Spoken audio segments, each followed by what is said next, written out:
In today's video, we have another edition of Birthday Month of Birthday Cards.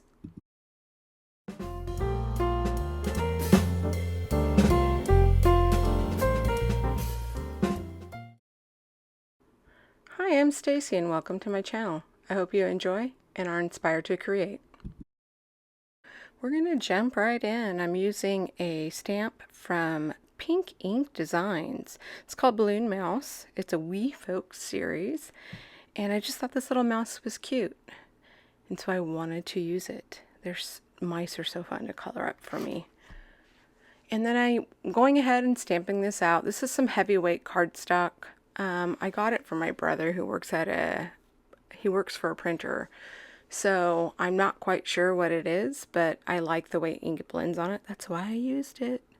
But you could use Nina 80 pound or even 110 pound classic solar white cardstock, and you get great blends on it. Or you could use Bristol Smooth if you want a really smooth blend.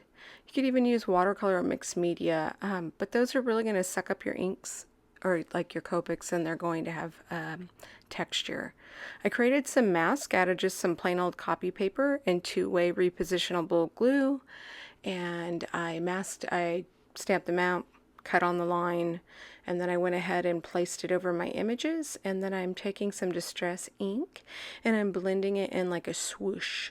I wanted the swoosh to kind of be like, whether it's like the Milky Way, or for me it kind of looks more like what you see in animations as magic, to convey magic. I mean, because this is a mouse in space, right? So you can just do spots around your card and do the same type of blending, but I would blend a little bit more of the black over if you want more of a galaxy look, which I've done before, but I don't know I've actually done a tutorial, so I'll do that in the future. I just really liked how the swoosh went, so I stuck with it. And honestly, I had never done this type of motion before with the ink, and it turned out really cool because it kind of ends up with a haze on the edge. And my husband was like, "Ooh, I really like how it, carries across the background, the movement of the colors." And I said, "Yeah," and I couldn't tell you how I did it.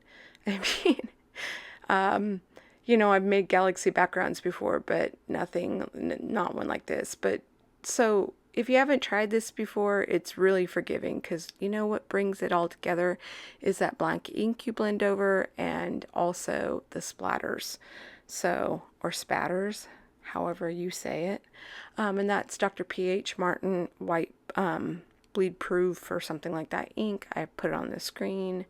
That's some distress spritz and antique linen, and it's just going to give a shimmer, and it'll lift the distress inks a little bit, but there's not really any color to it. It's like a very soft gold kind of, so it just shimmers a little bit.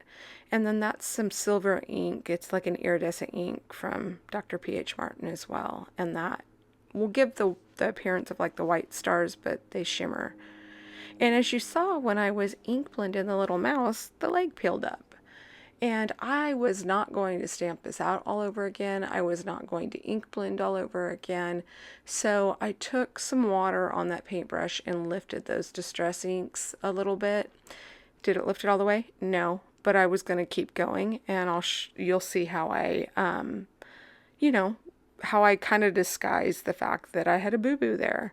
And I could have really had changed the whole color scheme planned and went with a dark gray or black mouse and done the legs like a dark gray, and it would have covered it right up, and black shoes. But I chose to go with my initial plan, and you'll see how I fixed that. So I went in with my lightest color. I colored up the ears, the legs, and then I went in with my lightest colors, and I'm mapping out the shadows, and then I'm going to work from my darkest to my lightest and then back. And I'm just taking little flicks from the outside going in. And even with the other colors, I kind of did that until I got to my lightest, and then I just covered everything up, and then I'm going to work backwards.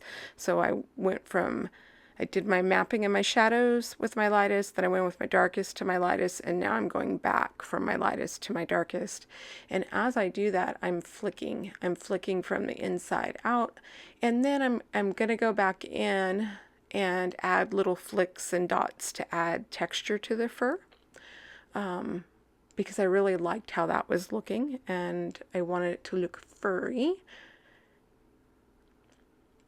This card was a lot of fun to create, and the colors were fun. These bright, the bright pink and blue and purple with this neutral colored mouse was a lot of fun.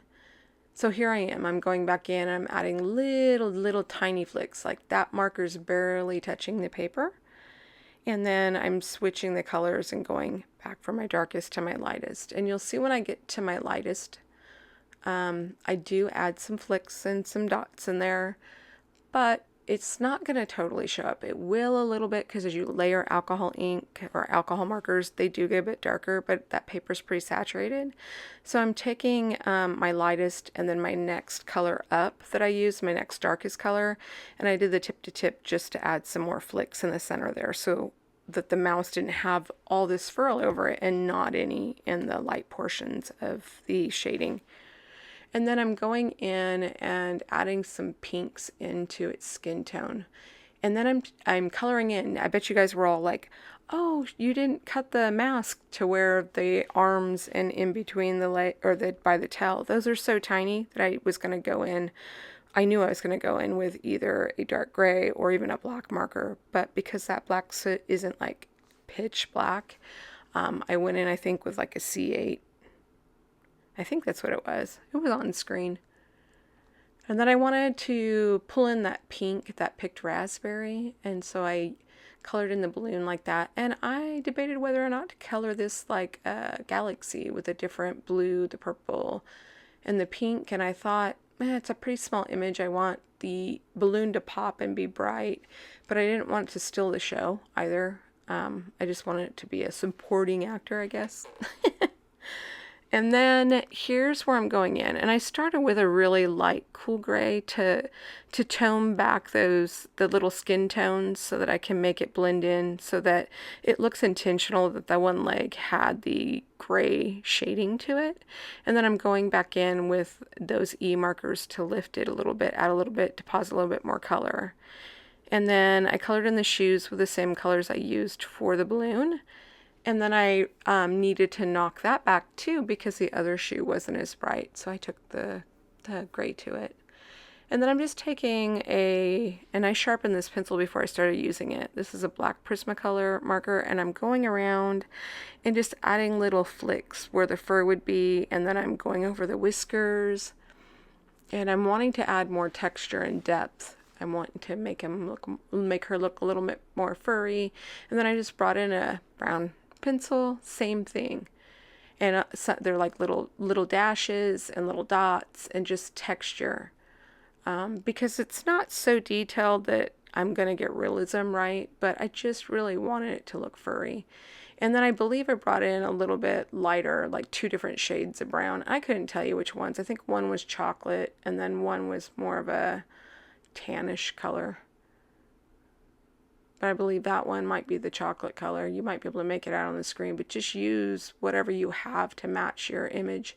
And then this image doesn't come with a string for the balloon. So I drew it in with a black pencil, and I debated on whether to use a white gel pen, but I didn't want that just to pop and look odd, so I used black, and then I wrapped a little bit of it. I drew, or like it's wrapped around its hand. And then I'm going in with a white pencil and touching up those edges.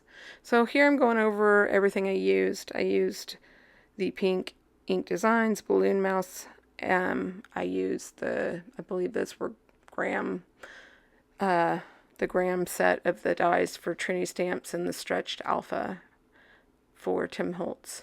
And then there's some confetti stars that I added and some glossy accents that I added to the balloon and the eyes and the shoes. And then I put, sorry I spaced your birthday. And I got teased a lot when I was younger, called Stacy Spacey. So I'm living up to it because I space stuff a lot. So I'll own it. I hope you enjoyed my card. Thanks for spending some time with me, guys. If you enjoyed, please like and subscribe, and I'll see you next time. Bye.